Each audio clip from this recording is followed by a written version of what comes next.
Welcome everyone. We are live with more SpongeBob SquarePants Titans of the Tide. Welcome everybody. We are going to get right into it. And we're going to have a good time. We're going to have a real good time. Let's get started. Where were we in the game last?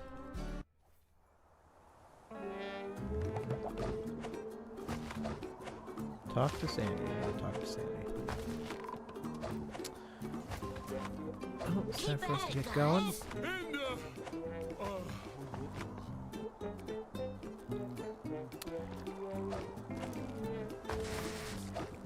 Catch you, jellyfish, don't mind if I do.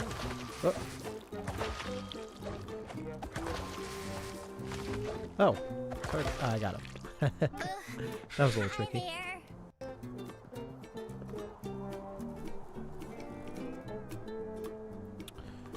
Got a question. Are there episodes you saw where Plankton got comeuppance?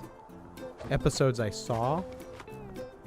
Wouldn't most Plankton episodes have Plankton get comeuppance? I mean, the very first Plankton episode, Plankton gets comeuppance. Because he, falls into the Krabby Patty thing. Or no, he falls into the machine. You know? Plankton, 1% evil, 99% hot gas. Very first Plankton episode he gets comeuppance. Is there any episode where he doesn't get comeuppance, though? What I mean is like Krabby Road when he gets arrested. Yeah, most episodes he gets comeuppance. I think it'd be harder to think of one where he doesn't.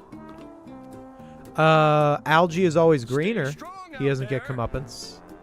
The end of Algae is always greener. He goes back to his life with a newfound appreciation for his holographic meatloaf. SpongeBob, Patrick. So I wouldn't say that's Thanks for bringing comeuppance. me back to my senses. That cold made me crankier than a Oh right, she was the boss. I forgot. You can always count on us, partner. Right, Patrick? Yep. I was right at Sponge. Yeah. Anyways, now that we're all back... Great idea, SpongeBob. Fry Cook Museum. You go on it. Is that the next? Oh. What about an episode where Krabs and Plankton are in the wrong? Like both of them are in the wrong? Kind of Spy Buddies is a little like that. I was just watching Spy Buddies. I'm doing a little bit of research on going to be, it's not the whole the next video isn't going to be all about Spy Buddies, but it's Spy Buddies is an element of the next video I'm doing. And Spy Buddies is a little like that because they make a bet, and the bet is to see if they switched places, would Mr. Krabs be able to steal the secret formula if he was Plankton? And they kind of manipulate SpongeBob and Patrick and have that they're kind of pawns in their little bet. So I guess you could say that they're kind of both in the wrong on that one. But there's plenty of episodes where either character is in the wrong. There's plenty of episodes where Krabs is the villain himself, you know. Usually not at the same time. Usually Plankton is the villain and Krabs is the... I wouldn't say the hero. I'd say more SpongeBob is the hero, but usually what do you think is the most underrated episode? Most underrated episode, it's hard to say. I think a very underrated episode is Best Day Ever, to be honest. People do not like Best Day Ever, and I think it's mostly just to do with its like advertising. It's not a perfect episode. Like, I do see some of the flaws, but I think a lot of the flaws about Best Day Ever are like really overblown. Like, one flaw about it that I think is really silly is a lot of people say that like Best Day Ever doesn't make any sense because Squidward has a concert, and it's like, oh yeah, Squidward would never get a gig, and I think it's like so mean.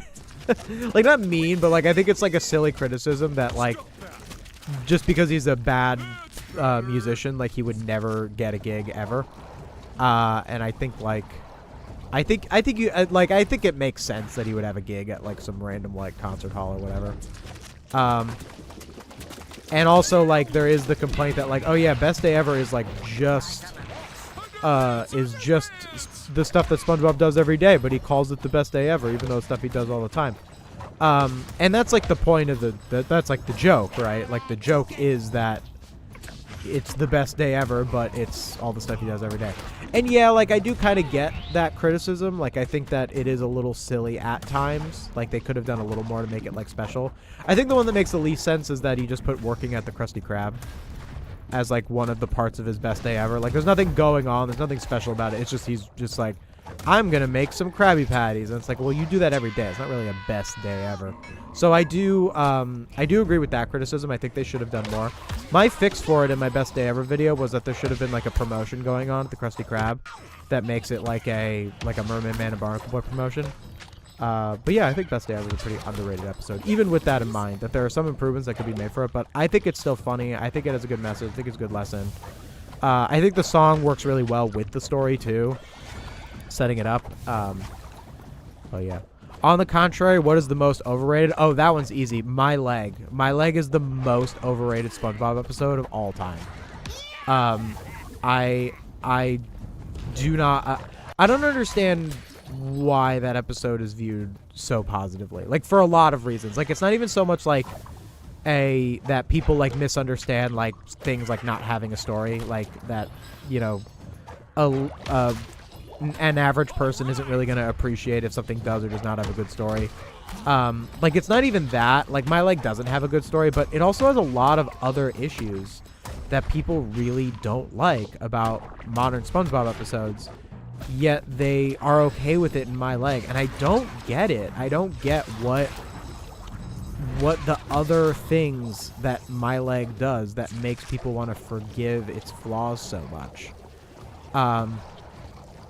Like, I think the one thing is, if I had like not known like public opinion on My Leg, and I just watched the episode and I had to guess like what people would dislike about it the most, it would be the fact that every time they say My Leg, they say it like My Leg, like they say it every time like that, and it's really annoying.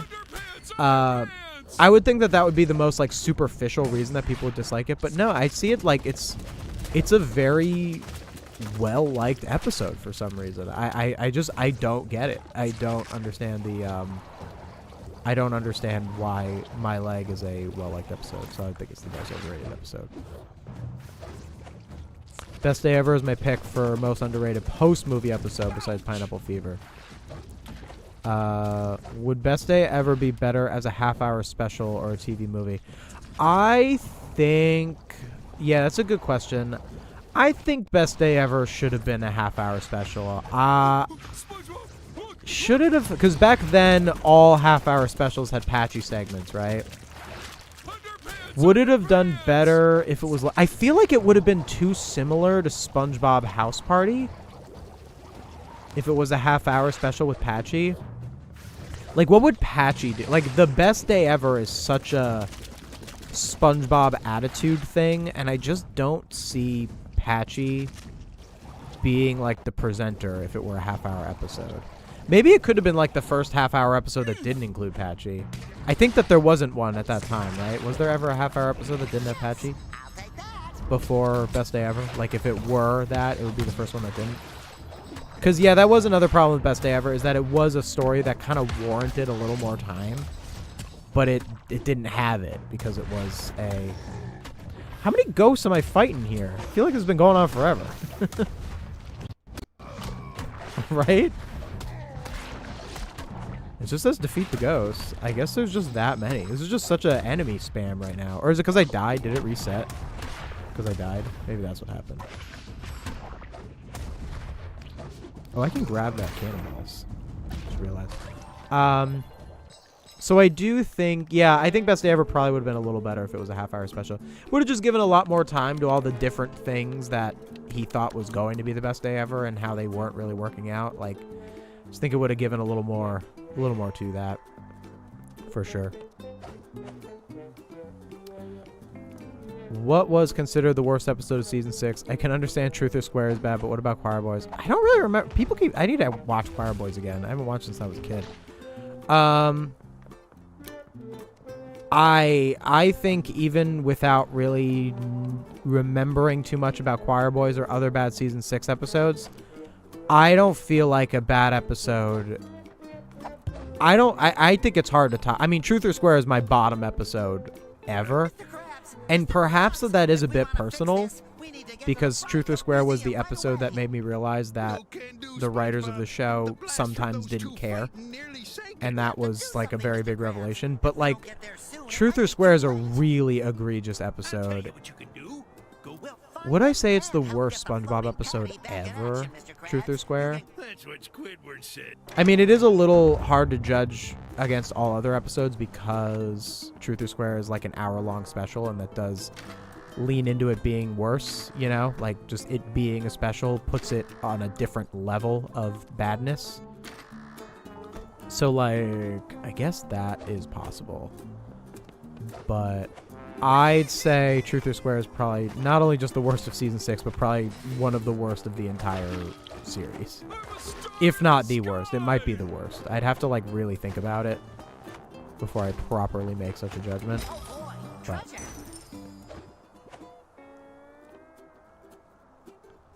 Choir Boys is my least favorite episode of the show. Alright, I should watch it. I should do like a rewriting. It's funny because I don't like I did that with the Splinter, like rewriting, but my videos are so much longer now than they were back then. Like, I don't know if I'd even do a video that's just me rewriting one episode. Maybe I would. I don't know. The length of my videos is kind of going up a little bit. Like, I'm trying to do longer videos that talk about multiple episodes at once. Bigger concepts of it. Where the heck was the engine room? I always forget. Yellow. I forgot where the engine room is in the game. What the heck? My best day ever rewritten version has a employee of the month thing at the Krusty Krab, a karate tournament, jellyfish migration, and like the original Squidward's concert. Yeah, I think you know, I think the Sandy and the Patrick elements, like the jellyfish fields and the karate, I think they kind of covered it, because there was a new karate glove. Howdy. Hey guys. Could I anything for you? It's a bit odd to admit this, but when I would Is this a side quest? Not to worry. I knew I could. Oh no, it's just a side quest. Okay, I don't need to do a side quest. Yeah, I think those parts of Best Day Ever were kind of fine for me. Like, I think the karate glove probably should have looked different because it was a new karate glove, but it looked the same as the old one. I think that was a little bit of a mistake, but there was like the new jellyfish net. Like, that was a big part of it, that it was some new special jellyfish net. Yeah, you should watch my video on it. I explain all of my different rewrites. But definitely they need to do something with the Krusty Krab. It being he's just working at the Krusty Krab, even for SpongeBob, was not super believable. Like, I don't think, even for someone as optimistic as SpongeBob, who like loves his job at the Krusty Krab or whatever, I don't think it's super believable that even if you love your job that much, that like your best day ever is just a regular day of work. Like, you know, and even if you have like a nice life or whatever, like, you know, a regular thing isn't usually like best day ever. You know, maybe Patchy tried to help Potty feel better after Potty had a bad day. Like if they did a Truth or Square, if they did a Best Day Ever, if it was a special and that was the Patchy segment, I could see that.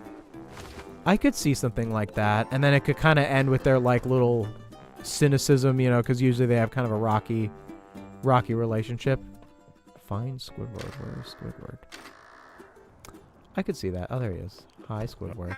Hi, Squidward. Never glad to see a Squidward. Why, as a matter of fact, I did while I was trying to fix the balloon. We'll help, Squidward. Clean off the wreckage that's gotten. Oh yeah. Oh, man. More ghosts. Oh, Wow, fights going on right now. Do you think SpongeBob is ever going to end? If yes, what do you think it'll be like? well, everything ends, but I know what you mean. Do I think SpongeBob will ever end? Well, I mean, so I think with a show like SpongeBob, it's kind of like, you know, it's at this point SpongeBob is like The Simpsons or Family Guy, where it's just gone on for a very long time. So in terms of it's not going on thing. Come on. There we go. In terms of it like ending, I mean, I suppose it could. I don't think it'll end in the sense that like we expect, where it's like, oh, it has like a regular like finale. Like maybe it will, but I think something like SpongeBob will become a little bit more like Looney Tunes or something, where it'll be that kind of large franchise that is always going to have different versions. And if you look back in like 100 years from now, there's going to be like different things of SpongeBob, and the one that premiered in 1999 is like the original SpongeBob. I think it'll look a little bit like that. I think from then on, it's kind of impossible to predict like how long it would stay culturally relevant for. We don't have like too much precedent for that. Like obviously, like things like Looney Tunes are still like culturally relevant today. But do they like stay on top? You know, there's a lot of questions with that. But if it were going to end, I think that there are ways to like, I don't know how it would end. End is hard to say, especially because if they were going to end it, they wouldn't end it in a sense that would wrap up the whole show. They probably want to leave it open-ended. And it's also a show. It's also an episodic show. So episodic shows are hard to end per se. It would probably have to be something along the lines of SpongeBob moving on from the Krusty Krab. I feel like that should be the ending, if there was ever an ending of the show. Like something where SpongeBob just does move on from the Krusty Krab, like maybe opens his own restaurant or something. I don't know, I'm kind of thinking of the gym episode where there was like that whole thing about like, but like I don't know if maybe that, because SpongeBob's young, right? So like I wouldn't think that he would be like working at the Krusty Krab when he's like the same age as Mr. Krabs, like working for Mr. Krabs. Like I think the point of someone like him is that's his job when he's young, and then as he moves on with his life, he has a bit of a brighter future. That would be my guess. For how a show like that could end.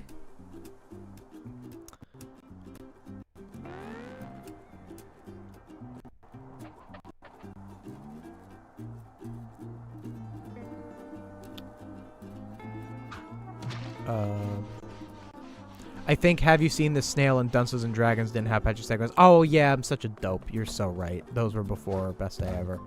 So it wasn't unprecedented to have patchy-less specials. You're so true. You're so right. You are so correct.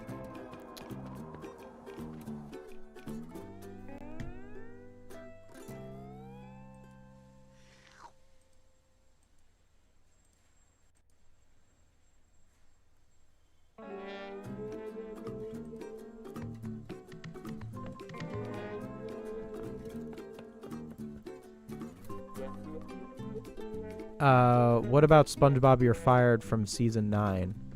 I like SpongeBob You're Fired. I actually watched it for the first time recently. I actually enjoyed it. I enjoyed it quite a bit. I thought it was good. What I liked about it was, yeah, I enjoyed all of the like different places that he worked at. Like I thought it just had a good theme of, you know, I didn't look at it too much like analysis.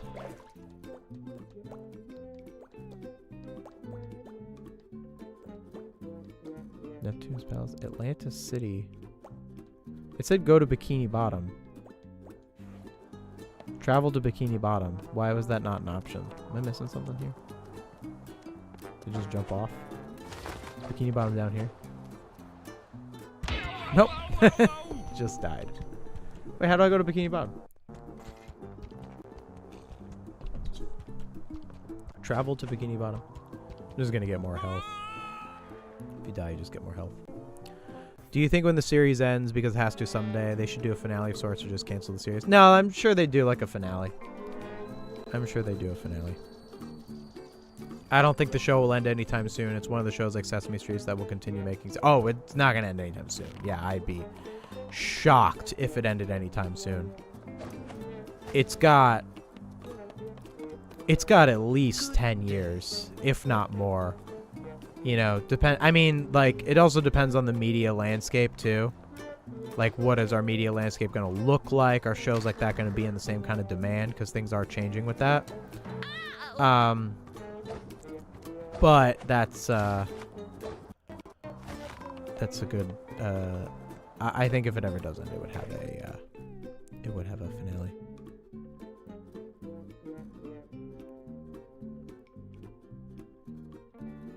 Would you be interested in covering any of the Nicktoons Unite games in the future? I probably will. I could see that. Oh, it says go to Bikini Bottom, but I can't. It's like blocked. Right? You see that? It's like blocked off. Why does it say travel to Bikini Bottom when I can't? What am I missing here? Why am I getting confused with the SpongeBob game? Why does it say Atlantis City? Did I go here? Oh, I guess I went from there to there. Something like that.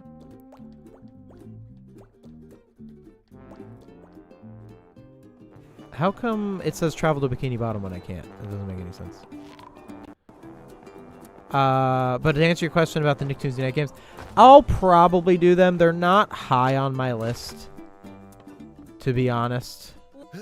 It's times like this. How can my genius help? Dude. How do I get... Sheldon is...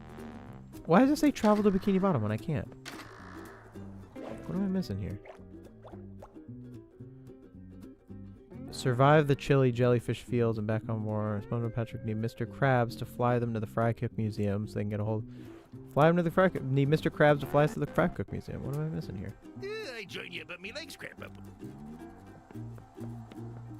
What am I missing here? What am I doing wrong? How do I get to Bikini Bottom? It's not letting me. You show 'em, guys! It's not letting me go to Bikini Bottom. It's crossed off. Why is it crossed off?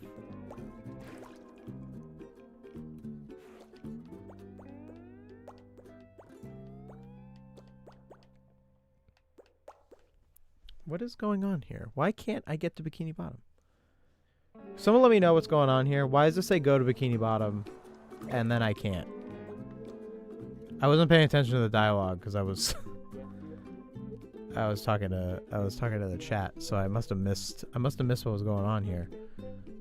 Travel to Bikini Bottom. Titans of the Tide. I don't get it.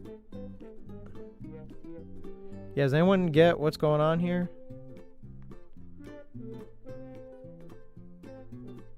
There have been a few clunky things like this in the game. Yeah, it looks like Bikini Bottom is further.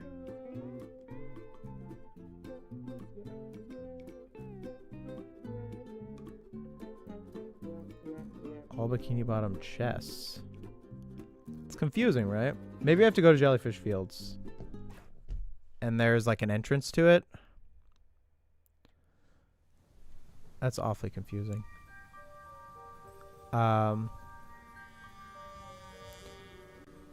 What? Oh, I was answering a question about if I was gonna cover Nicktoons Unite.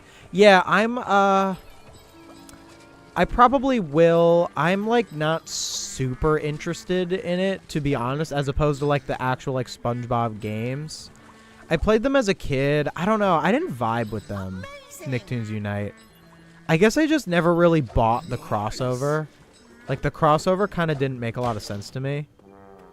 I don't know. I just didn't buy it. I just didn't buy the crossover. Like, I feel like if I played it, like, I don't know if I'd really have much to say about it. Other than, like, haha, isn't it, like, weird that all these, like, worlds are together or whatever. And, like, I don't I don't know. I don't find that like super compelling or super exciting. I guess I'll give him a chance. Like, I guess there's stuff to talk about with the gameplay and stuff, so I could give him a chance. But I probably will prioritize, or I definitely will prioritize SpongeBob, SpongeBob games. Nothing I love more than Like standing just still. SpongeBob games. I know Nicktoons Unite has SpongeBob. How do I get to Bikini Bottom? How to get to Bikini Bottom?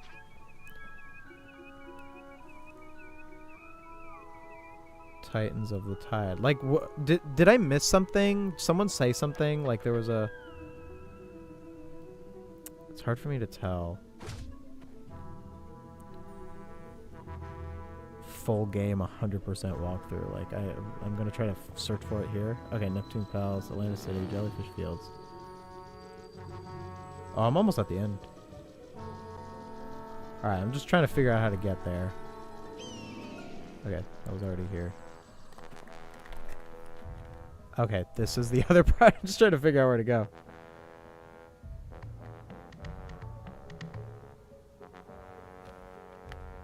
Wait, it takes you to Bikini Bottom there.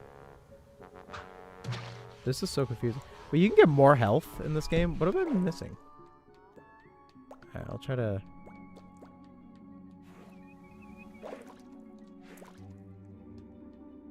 Let's go back there. Maybe that'll get us where we need to go.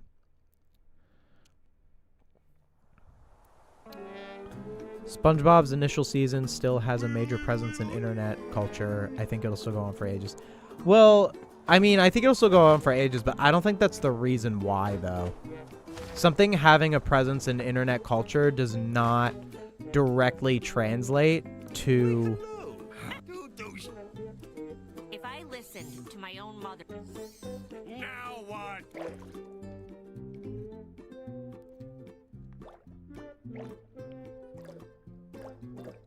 I don't understand. Why did it... It says travel to Bikini Bottom, and I can't. It's not letting me.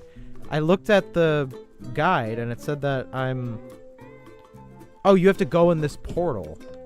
I thought this was side quests, or like minigames. Really? That...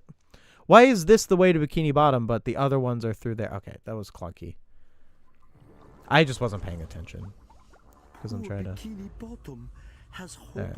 ghosted our once peaceful little hamlet at the bottom of I mean, the with sea? long-running shows like The Not if a certain Simpsons, it's sponge highly and his likely there will be a star-shaped finale, friend but with have anything SpongeBob, to it looks say like they about ran it? out of ideas And half a now, show the ago thrilling and are doing conclusion more to our episodes for the story. money. I don't think they'll bother. That's not really entirely true. Like, On it. I think that is a little... Like, I think that there is truth to what you're saying.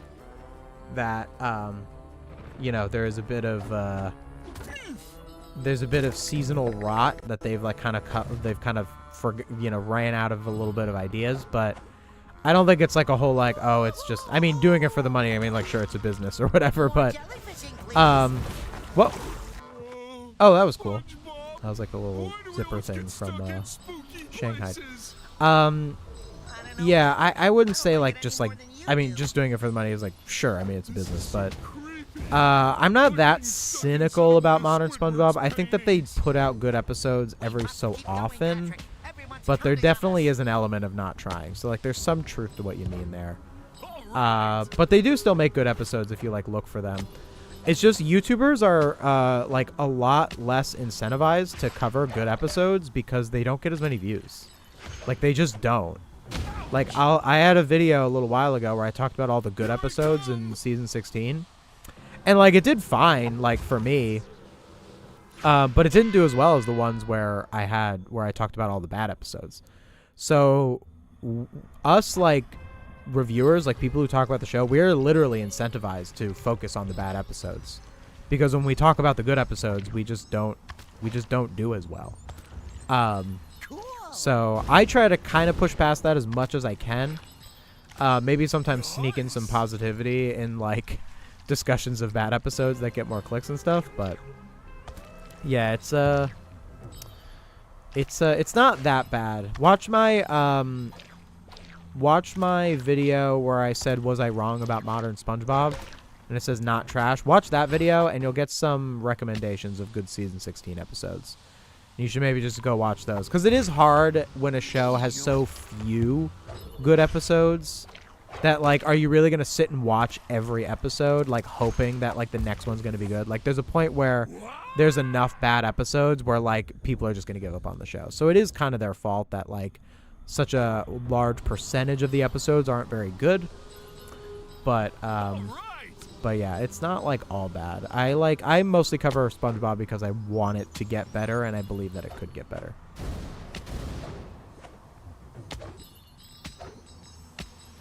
I think SpongeBob has a few episodes that could be like a finale, like The Sponge Who Could Fly, Best Day Ever, Truth or Swear.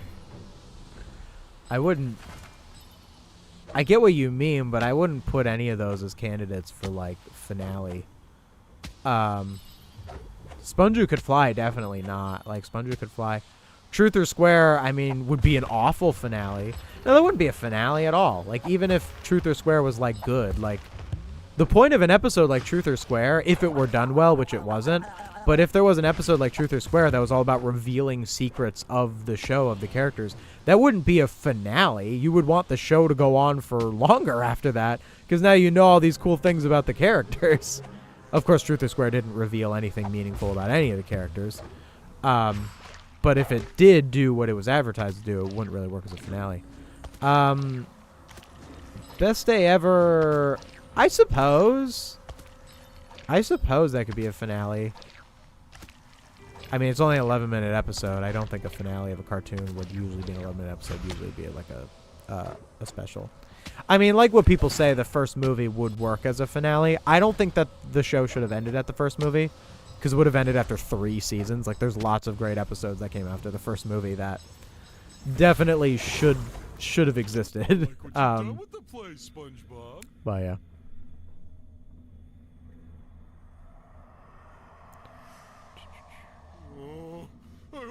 I'm actually playing this game right now. Haha. That's cool. I'd never find my toothbrush. Wait, do I have... I grew up playing the GBA and DS version of the Nicktoons Unite games. Yeah, I played the GameCube and the DS version. Those are the ones that I played. Played them a long time ago. Like a long time ago. So I barely remember them. And I didn't really revisit them after I was pretty young.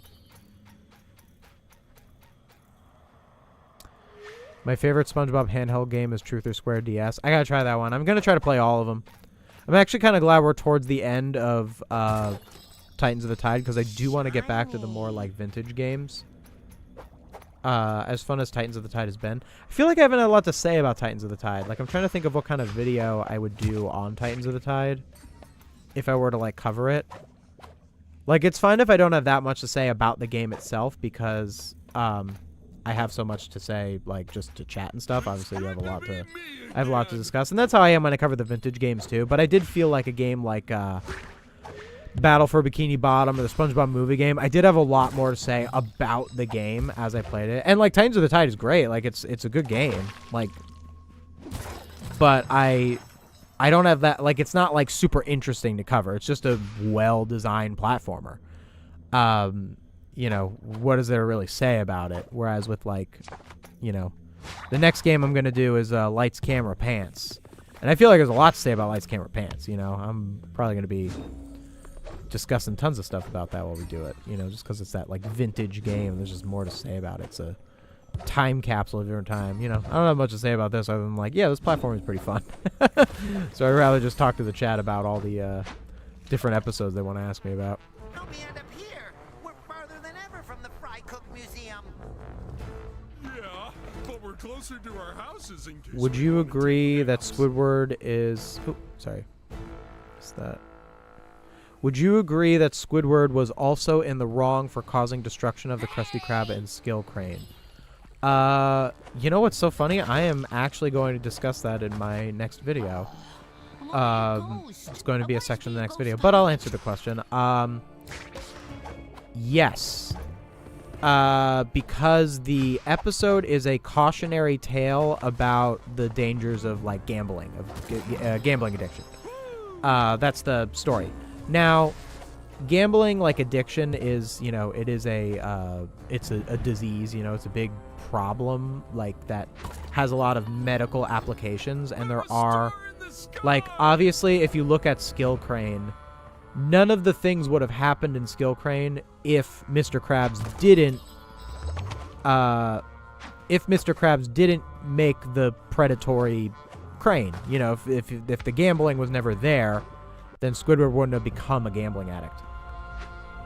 And the episode does acknowledge that, and that's why Squidward destroys the Krusty Krab, so that Mr. Krabs also gets punished, because Mr. Krabs is the villain of that episode, for sure. Like, it's still bad what Mr. Krabs did, but the episode also teaches you how to best act, like that you should walk away, you shouldn't be like Squidward, you should let it go if, you know, you see someone winning those, like, prizes, you know, you shouldn't give into it and, you know, make your life worse with, you know, gambling and all that. So the episode is able to achieve both things at the same time by having both Squidward and Mr. Krabs be in the wrong and be punished in the episode in different ways and because of different actions. Krabs deserved it for buying the skill crane to scam others. Squidward deserves it for being completely out of control of the crane. Yeah, I mean, yeah, exactly. So they're both in the wrong, and that's the point. Mr. Krabs is the role of Mr. Krabs in that episode is to criticize the system, to criticize those in power. It makes a statement on how, you know, gambling should be regulated, on how people like Mr. Krabs shouldn't be allowed to profit off of people like vulnerable people like Squidward. It makes that statement, but it also says that if you are someone like Squidward, there are going to be people like Mr. Krabs who are going to take advantage of you. Both of those things can be true. You know, you can tell someone to be safe and to not be irresponsible with gambling, and also at the same time advocate for restrictions, you know, on gambling. Like, per se, like all these horrible, like, gambling apps or this, like, bet on what, like, how well a Taylor Swift song is going to do. Like, that stuff is horrible and shouldn't exist. It should be illegal. But if it's not illegal, which it isn't right now, I would still give the advice to someone who has, you know, an addictive personality to stay away from that stuff and the tools to try and help them get away from it. And that's what an episode like Skill Crane does. Oh, I need to bring the lamp over here. There it is. What was the lessons behind Dumped and Gary Takes a Bath? Did those episodes have similar lessons? Or are you just asking because you're just curious about both episodes? The lesson of Dumped is... And I don't think Dumped is a great episode, but it definitely does have a lesson.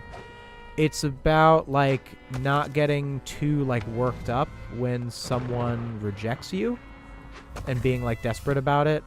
There might be another reason, like, in the sense of, like, the fact that Gary only wanted the cookie. You know, usually it's like, it's not really about you when you feel rejected.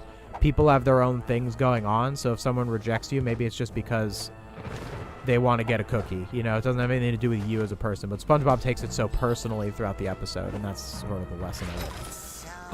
And then from Patrick's side, it's, you know, don't be a jerk to someone when, you know, their friend starts hanging out with you or something, with Gary being, like, the friend representing the friend. Or even, like, it is called Dumped, so I guess it could also represent a relationship, like a romantic relationship, like a partner going out with your friend. Like, it could also represent that. But I guess that's kind of the thing. I don't know. The reason I don't like that episode that much isn't really because of the story. It just makes it kind of not that funny with all of the they make it so dramatic, and I just don't buy it as much, you know? Like, there's ways to make something silly really dramatic in a way that I can believe. I think Dying for Pie is a great example of that, where Dying for Pie is a really silly situation. He ate a pie that's a bomb, but the narrative does make you take it seriously and take it not seriously at all of the correct times. And I don't think Dumped really achieves that in the same way.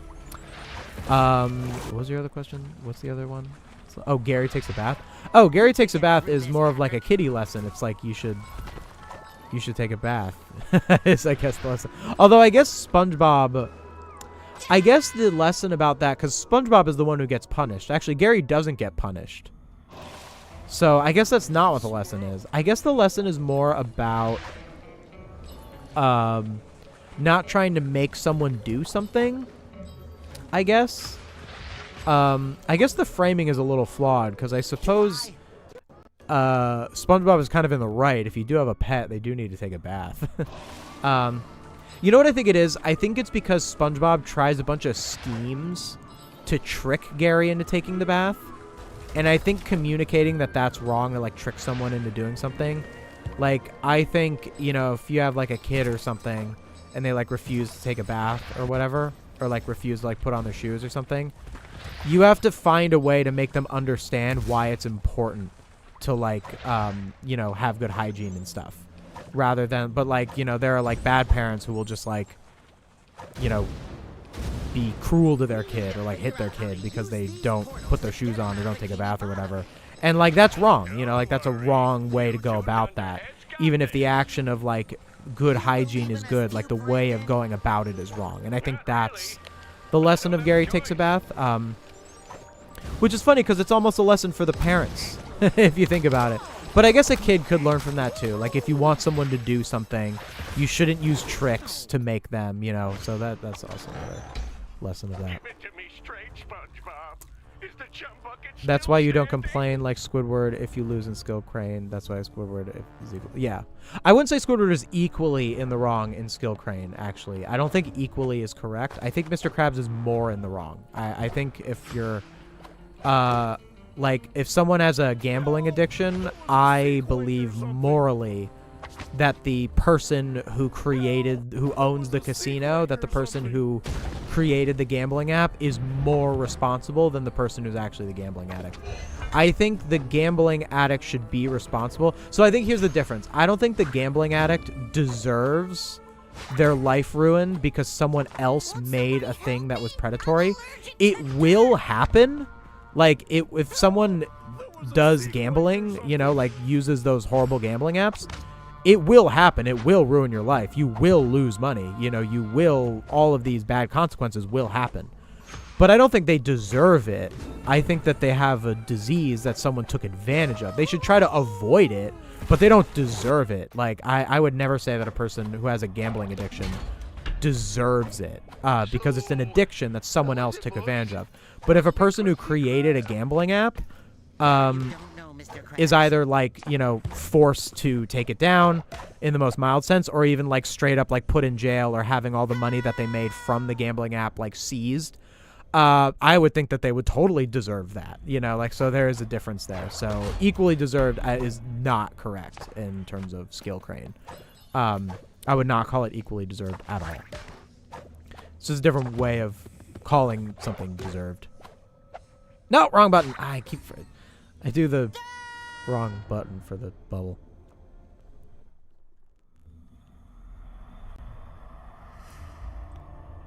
The finale should be similar to Spongehenge? The SpongeBob finale would be similar to Spongehenge? Like the world ends? You know what? That would like lean into like SpongeBob's environmental message. Imagine that's like the end, is it's just like, yeah, like you didn't really do anything about climate change, so everyone in Bikini Bottom died because the oceans heated up. That would be so raw. What a respect for the environmental message of the show. Is just be like, yeah, you failed. you failed to protect SpongeBob. They're all dead now because you didn't do anything about it. I'd support it. I'd support it.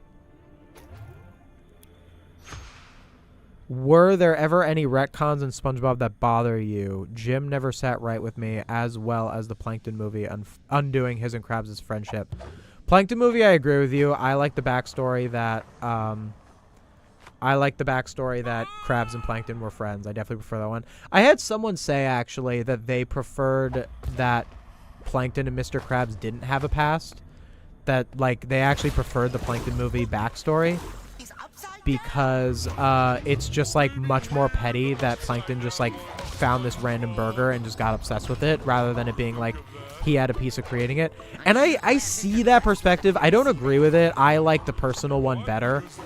I guess I could say either work, but I guess the problem is, like, they didn't pick one, you know, because, like, it can only be one of those things and mutually exclusive. You can't just change it by episode. But that is one perspective I saw. What's wrong with Jim? Because I don't find Jim unbelievable. That there was someone who worked at the Krusty Krab before SpongeBob, who then went on to be successful. I don't think... Does that break any canon? I don't think that really breaks any canon. I guess it kind of can if you look, like, at really deep stuff. Like, I guess with, like, Patrick Star Show and there's, like, new lore of it and stuff. But, like, I don't find it that unbelievable that someone else was the fry cook at the Krusty Krab before. Someone would have had to have been. There's a help wanted sign in the window in the first episode, so... obviously that means, like, you could just assume that Jim had, like, just quit as of help wanted. But I don't know, is there something else that Jim did that is, that was a retcon that I'm missing right now?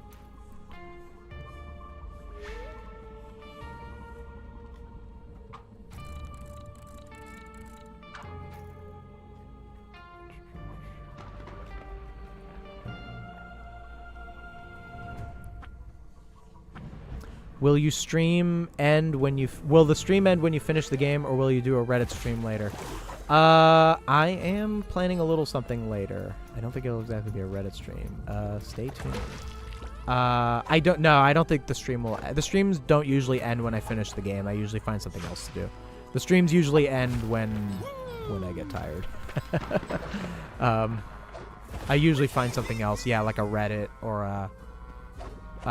something else. I always have stuff planned. I always have, like, a list of things that I can do when I stream in case I finish a game early or if I want to move on to something else so that I don't run out of stuff.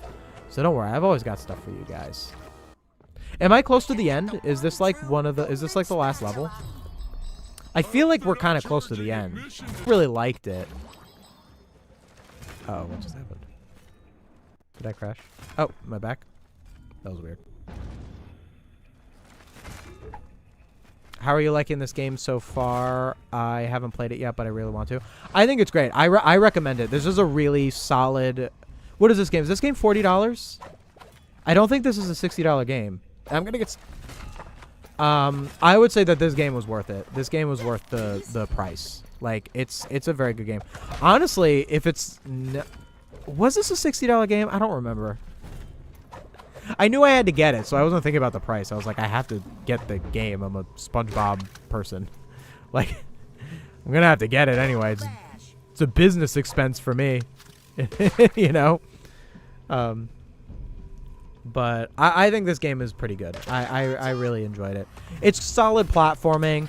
It seems to have a lot of side content, too. I haven't done a lot of, like, the side content. There's, like, Larry races and, like, side quests and stuff. So there's more to it than you're just seeing me play. I'm really just playing the main story. Because I don't think it'd be that interesting if I sit here and do a bunch of, like, side quests and whatever, you know? I'm just gonna, like, kind of show you the game itself and talk about SpongeBob during. I'd much rather spend my time doing other SpongeBob games, too, like old ones. But, yeah. Have you thought about talking about indie animation before? Funny you say that. I actually have done a video on the Amazing Digital Circus. I did it actually around a year ago when the channel wasn't as big, so it's definitely not one of my most prominent videos. And I wasn't as good of a video editor or a public speaker when I made it. I've gotten a lot better at that. But I still think it's a pretty good episode, a pretty good video of mine where I talked about the Amazing Digital Circus.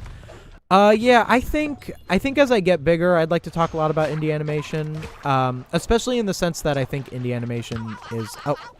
Oh, that is not... I thought that was like a fan. Especially in the sense that there is a big future in indie animation, especially in this world of, you know, like streaming and all this big stuff of, like, people who are a little bit smaller finding their way to make animated shows. I think there's something really good about that we need to really pay attention to. Up to and possibly including myself. I might do an indie animation at some point, you know, if I get big enough on this channel. So it's definitely a thing that I should talk about.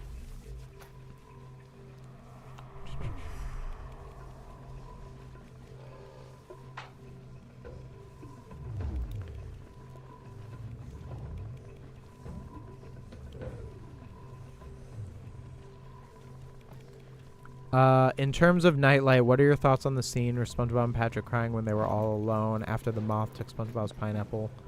I think that was a fitting conclusion to that episode. I think that was the point of the story. I think Nightlight's a good episode, actually. You know what's funny? There's a lot of episodes I've been watching lately that I hated when I was a kid. I did not like Nightlight as a kid. I did not enjoy that episode. And watching them now, I actually like appreciate them more. But I still think that might be a problem with like middle SpongeBob, is that it actually wasn't as good at being a kid's show. Like, it was probably less entertaining for kids back then, if that makes sense.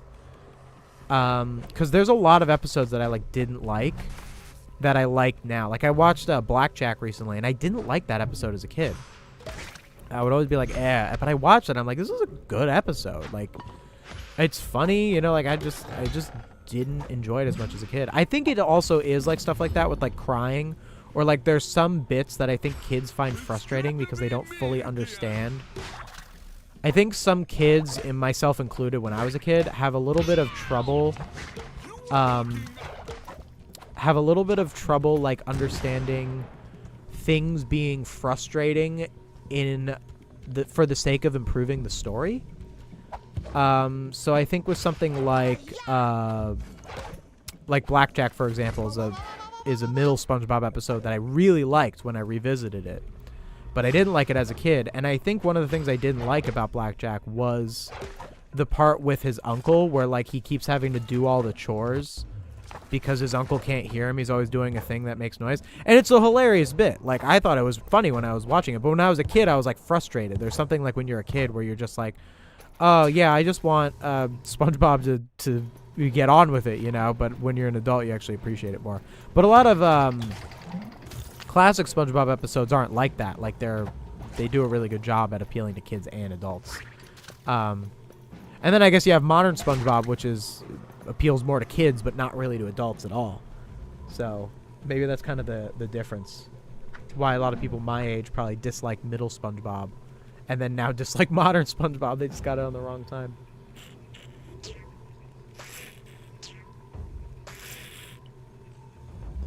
Gary Takes a Bath is a bad episode. You don't like Gary Takes a Bath? I wouldn't call it like top tier. I wouldn't say it's not a top episode, especially for classic SpongeBob. It's a short, you know, it's like a short episode, you know, and not to say that short episodes are inherently worse, but it's, I could see that. Some of the bits are pretty classic, though, and it is just kind of like SpongeBob, Gary. You know, there is just kind of like that dynamic is pretty strong there, and I think that was really one of the earlier dynamics of that, where like Gary himself is really like a character. You know, where you see stuff like Gary's like reading a newspaper or whatever. Like you get some bits like that. But yeah, I could see that. I'm not gonna like go to bat for like, oh, I need to defend the honor of Gary Takes a Bath or anything. But it does have a proper story, that's for sure. But I wouldn't say it's like my top episode or anything like that. I don't think I'd call it a bad episode, though. Yeah, I found Gary Takes a Bath okay at best. Oh yeah, it's paired with Shanghai, because Shanghai is slightly longer. I find ironic that Shanghai isn't one of my favorite episodes, but still great episode. Not one of your favorites? Shanghai's pretty high up there for me. I love Shanghai. Definitely my favorite Flying Dutchman episode, besides Born Again Crabs, because it was number 2 on my Flying Dutchman ranking. I think Born Again Crabs is such a good episode. But, yeah. Shanghai, I think, is really good. Shanghai is a pretty high up episode for me. Oh. Get that. Shanghai didn't have a proper ending to the episode that fixes the problem situation. Not every episode has to have that, though. Like, some stories end with the protagonist failing. If anything, that gives the story more stakes. The fact that there are some SpongeBob episodes where they straight up fail, I think that gives something more stakes, you know? Like, in Shanghai, they don't defeat the Flying Dutchman. He's a greater power than them. He's a ghost. They fight back. You know, they fight back more than you'd even expect. But the Flying Dutchman has supernatural powers. Like, sometimes there's power like that just defeats you. And that's kind of the bleak part of it. And also, the protagonist of the episode is the Flying Dutchman who makes the mistake and fails, and that's why they betray him. Golden spatula. Patrick. It's the only way to stop the Flying Dutchman and King Neptune. Golden spatula. Yeah, I think we're getting to the end. Here, let me help.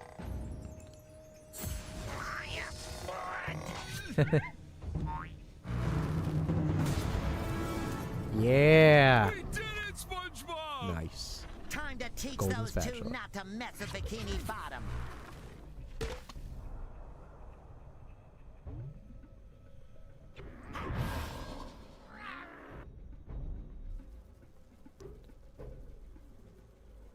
What now? We have to stop the Flying Dutchman and King Neptune. We're gonna end this, Patrick. Why do you use this works, this didn't work in your thumbnails a lot? Because it's one of the only proven ways that I get decent click-through rates. YouTube thumbnails are really hard. Like, there is so little that you can do in a YouTube thumbnail that will actually get you a decent amount of views. Any YouTuber would tell you this. There's a reason, like, I know we can, you know, we can talk a bit about, like, you know, clickbait and stuff. But clickbait is bad, you know, and I don't think I clickbait. But there's a lot of, like, jokes about, like, thumbnails that are, like, really, like, repetitive or say stuff like, it's over, or, like, things like that. And sometimes those channels are garbage, like, sure. But, if you're doing a channel, like, there's so little... it's funny you asked that today, because the video I posted today was about science fiction and SpongeBob. And I did a thumbnail and title test. And I did 3 different ones. I did the one that you're talking about with the this works, this doesn't. And I did another one that just said this didn't work. And then I had a third thumbnail that just said a close look at science fiction and SpongeBob. That was the third thumbnail. And it was a really standard academic thumbnail.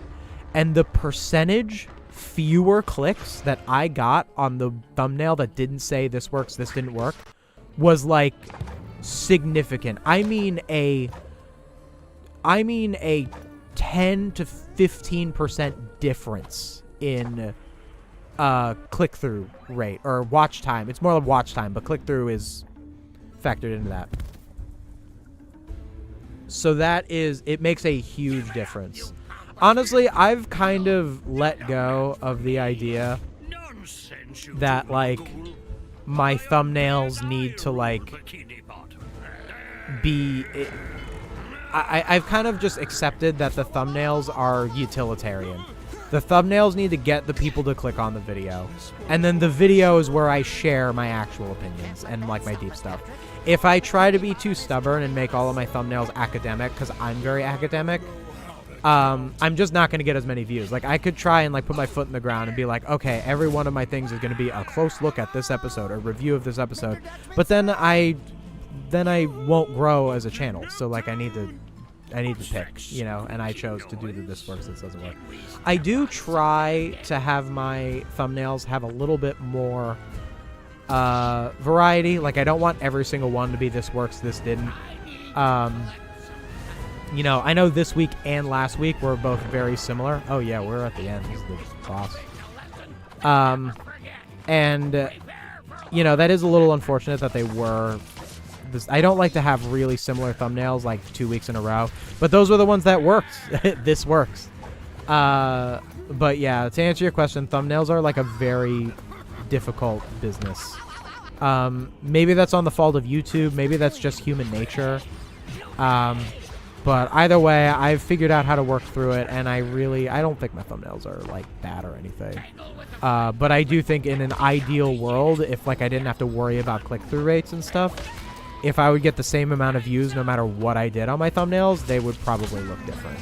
That's definitely true.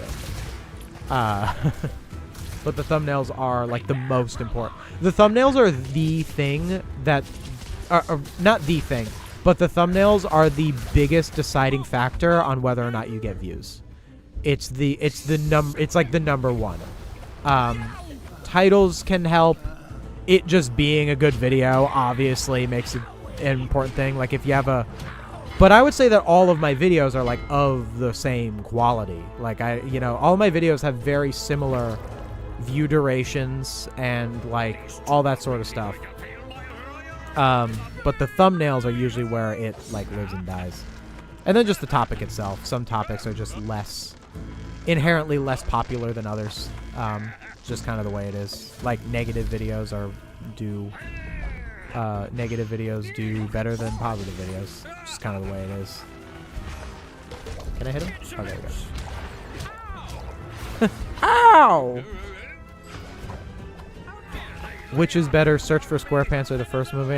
You should watch my video on it. I might answer your question in there. Why should I spoil it for you when you can watch my video where I answer that question?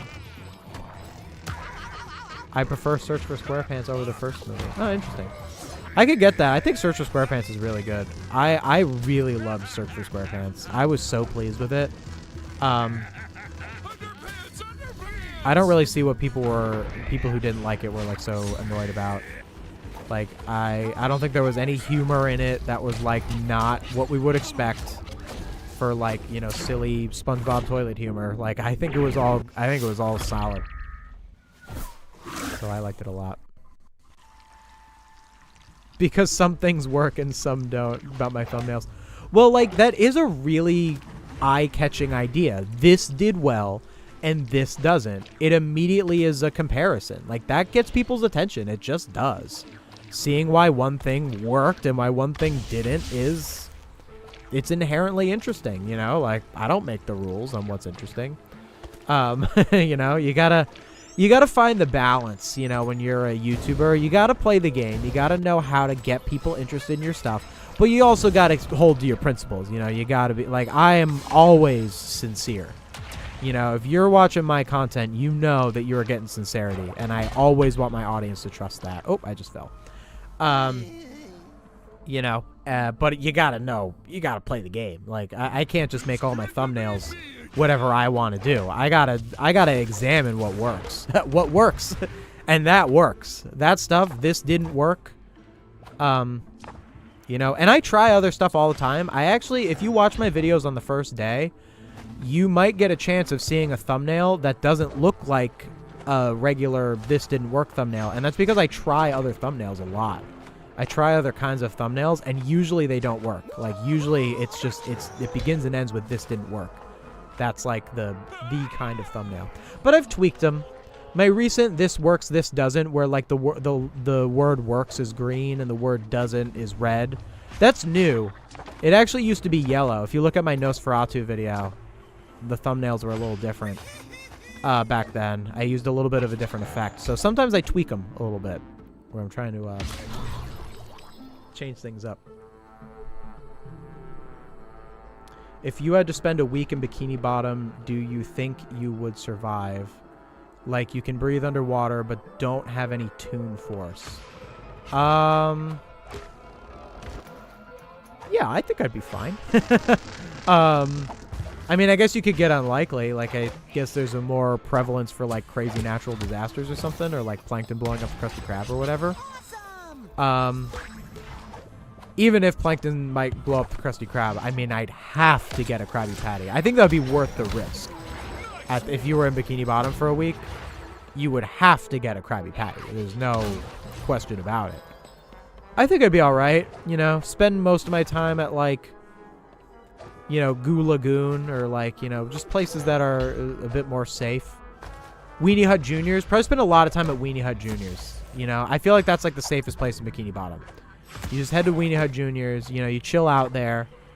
Go to Krusty Krab at least once to get yourself a Krabby Patty. And just chill at Weenie Hut Juniors, and you'll be pretty safe. I think you'd be all right. I don't think it's a particularly dangerous universe, sometimes crazy stuff happens. You know, hopefully it's not the week that Sandy left SpongeBob and Patrick in charge of Wormy. You know, because then I'd be in trouble. But provided that I'm not too unlucky with whatever episode plot is happening, I could probably survive.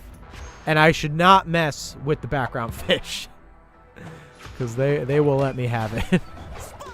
But, you know, I mean, background fish are no unhinged than, like, regular people. So I'm already wary of them.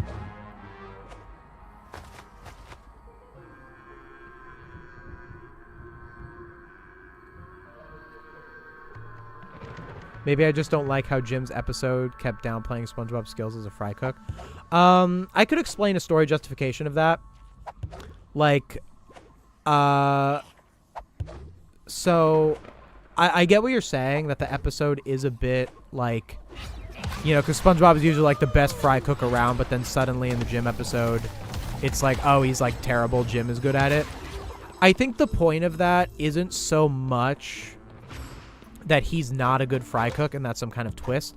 It's that when you are up against someone who has that kind of reverence towards them, the episode is about imposter syndrome. So SpongeBob believes that he will never be as good of a fry cook as Jim. And the point of the episode, I guess, isn't so much that he is as good of a fry cook as Jim, but that it doesn't matter if he is or he isn't, because he still is worthy of the job. And I think by having him be not good at being a fry cook, I think that that makes it more of a one-size-fits-all lesson. Because there's more people. So, like, let's say it was written the other way, where SpongeBob was a great fry cook, and the end of the, SpongeBob is a great fry cook, but let's say the episode was written in the sense that SpongeBob just thinks he's not a good fry cook, and then at the end it's like, nah, you're a better fry cook than Jim. I think that that would be a poor lesson compared to what the actual episode did, because there are situations where someone isn't better than the Jim in their life, where if someone is someone is, you know, thinks that they're bad at something, and there's like an expert on it, they might not be better than that person, but it doesn't mean they should give up.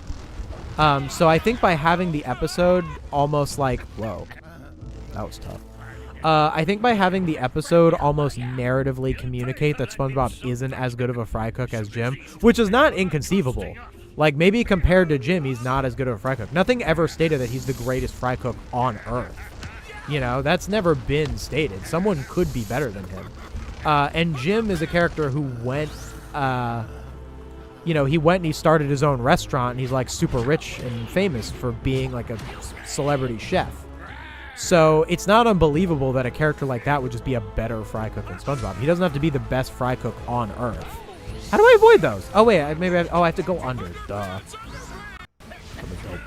I thought that there was, like, an opening in the middle. You have to go under. So by having, SpongeBob be seen as the inferior fry cook to Jim, it teaches the lesson that if you feel like you're inferior to someone else, that doesn't mean that you're not worthy of the job. You're not worthy of being good at something. It doesn't matter if you're good or bad. The story works if the person is better or worse at the actual thing. It works either way. And I think that's what makes it a meaningful story.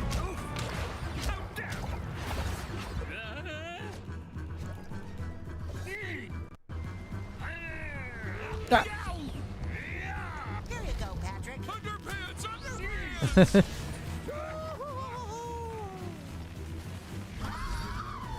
Oh! Get over there. Alright, I'm getting the hang of this boss. Boss is making me lock in a little bit. Air sponge. There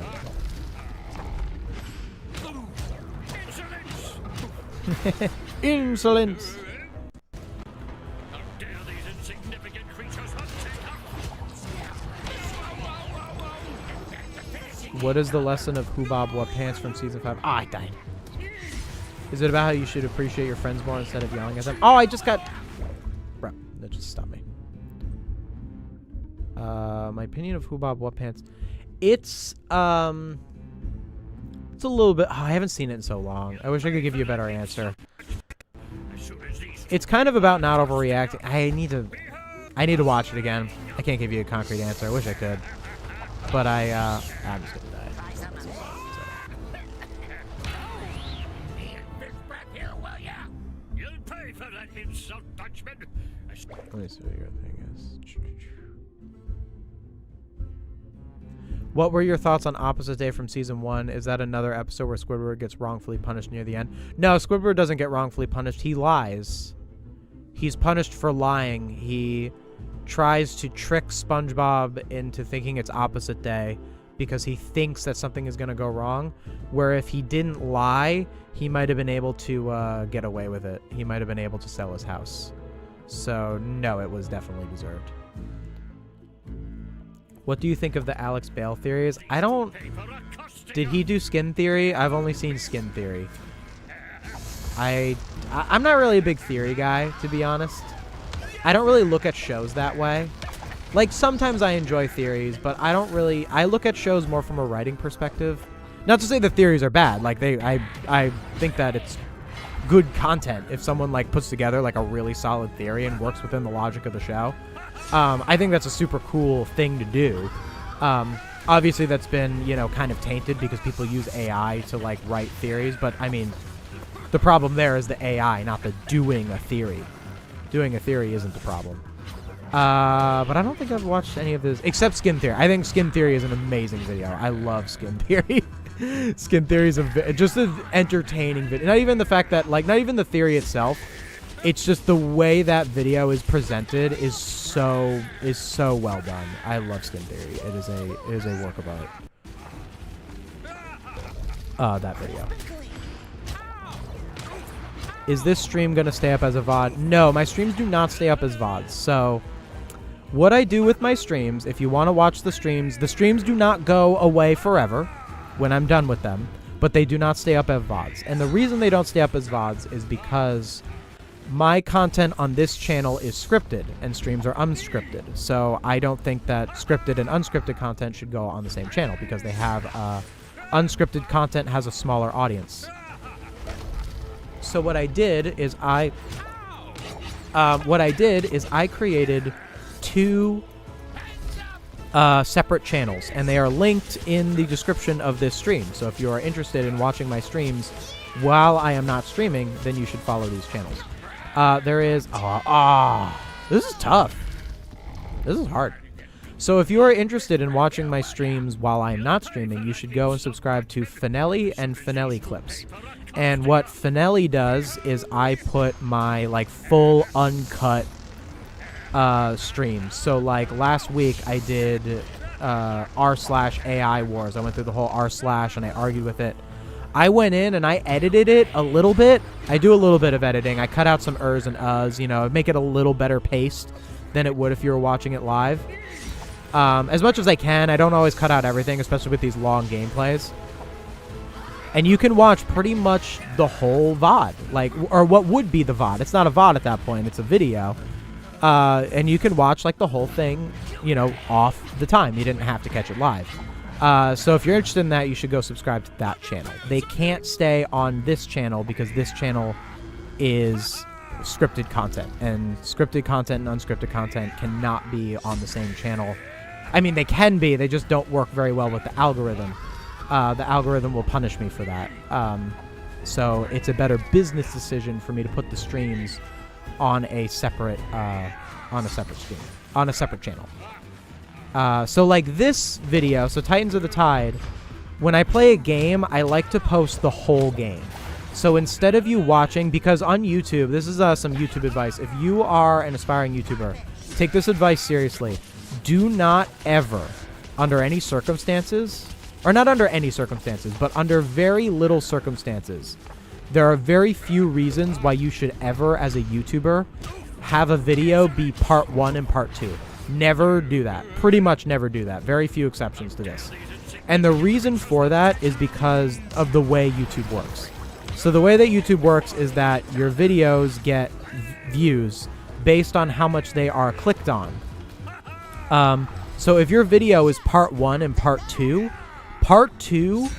requires someone to have watched part 1 in order for them to click on part 2.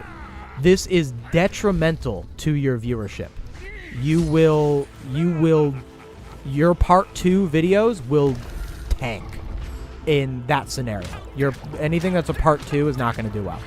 So what you need to do instead, so what I do is instead of it being like Titans of the Tide, part 1, part 2, which very few people would go through and watch Titans of the Tide, part 1, part 2, and find all of the parts and go into the channel. People don't do that. That is not a realistic thing for me to expect from my audience. And I'm not offended that they don't do that, because I wouldn't do that, you know, with a YouTuber, unless I was really dedicated to them. But I shouldn't be expecting that every person in my audience is going to be super dedicated to me. That would be pretty arrogant of me. So what I do is because I played this is what, my 4th stream playing this game. So I take all of the videos of me playing this game all the way to the end, like I am right now, and I edit them together, so you get to watch the whole playthrough of Titans of the Tide, rather than each individual, VOD. So that's why I don't have the VODs on the channel. You're my best friend forever. Best friend forever. Is this when they're going to both turn back into normal? Like one of them doesn't have to be a ghost anymore?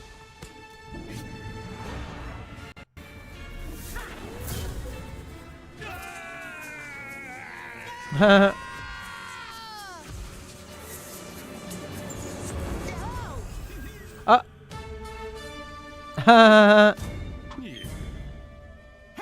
work, Golden Spatula. I like that ending. I'm in charge here. You two better start Look at fixing them things. hugging each other. Do as he says, guys. You don't want to mess with SpongeBob when he's like this. Hey, we get a tough SpongeBob. People always talk about that, how much they like when SpongeBob stands up for himself. Getting that at the end of the game. Listen here, you crustaceous cheapskate. Squidward's been living at my house, driving me crazy. You're not gonna hire him back all because of a stupid dime. Kind of like That's that what I energy. like to hear. Nothing a little bit of teamwork can't fix, right, Patrick? I like that he's all tough, but I gave him the costume where he has the cuddly crab. Cleaning up my own mess. Well, I've been swabbing the old poop deck for centuries. Would like to see you try that. More scouring, less glowering, you two. I guess I have to do all the work.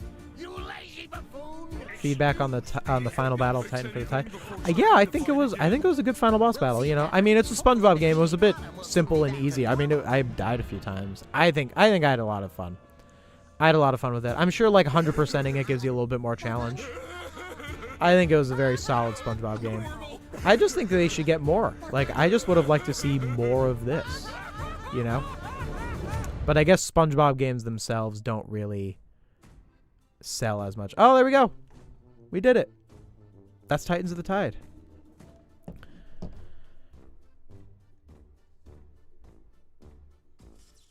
It's really hard to make me laugh and listen. You crustaceous cheapskate did it. Oh, well, I'm glad. I'm glad I can make you laugh. What's your favorite villain in SpongeBob? Gotta be either Flying Dutchman or Man Ray. I love Man Ray, mostly because I love Mermaid Man and Barnacle Boy 3, as you saw that I talked about it in my video today. My video that I posted on Science Fiction. All right, final thoughts of the game. I mean, I thought it was really enjoyable. The platforming was really enjoyable. It definitely was, I don't know if I'd call it short. I guess it was short. I'm kind of glad it's short because I did it as a live stream, and it's a little easier for me to do what I need to do with it being short. I guess as a consumer, that's not as good. I guess it could have been longer. Obviously, there's a lot more content in it that I didn't play. There is side quests. I think graphically it was a little... Uh-oh. Did I just cut off? Am I back? All right, I'm back. That was weird. Yeah, I think graphically, I can't tell what the graphics were lacking. I didn't feel as immersed in the SpongeBob world by the graphics, you know, as I do with, the GBA games. The GBA games, I feel like I'm really immersed in the SpongeBob world. But the GBA games are also, the same art style. This is a 3D game. So maybe that's a difference to it. I think maybe visually it could have done a bit more. I think it felt a little too like barren at times, you know, and maybe a little too foggy. You know, maybe we needed like bigger skyboxes. I think that's it. I think it was the skyboxes. We needed like really proper skyboxes that felt very SpongeBob art. I think that would have portrayed it a little bit more. But yeah, I think all in all, it would have been stronger if it was a lot of little levels instead of a few big levels. Yeah, if it had a bit more graphical fidelity in skyboxes. But positives, it was very good with its characterization and the way that it presented the game. The platforming was super smooth. Some parts of it were a little confusing with like where to go and stuff. But other than that, I think it was a pretty strong game. I liked it a lot. We'll probably get to some GBA games soon. All right, what should we do now? What time is it? I think what should we do now? So I have an idea. There is something that I really wanted to cover.